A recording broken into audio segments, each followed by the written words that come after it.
They're like, why is there a state park here? Why is it named Pancho Villa? Well, we want people to come here and ask that question so we can tell them why.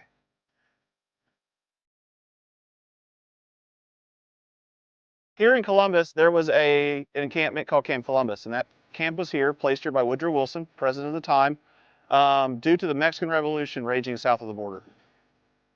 They were trying to figure out who's going to control Mexico, who's going to be president. When it all came down to the end, it came down to Carranza and Pancho Villa.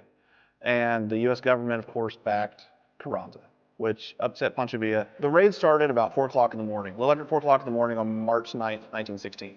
The locals were, of course, calling for retribution.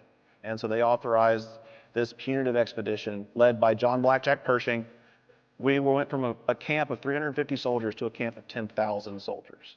Trucks like the one behind us here, the 4-wheel drive, were brought out and they mounted an expedition. 2 columns went south.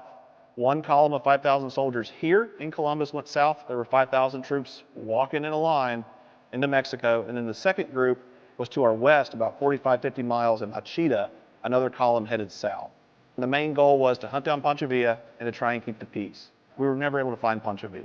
The big outcome for it were these trucks and these airplanes. The punitive expedition was one of the first uses of the U.S. Army of a mechanized transportation, especially of the Jenny biplane behind me. It was the first use of this new technology. You want to say old Army to new Army. That was the big takeaway of a positive of the punitive expedition. And without this, we wouldn't have had as much success as we did in World War I.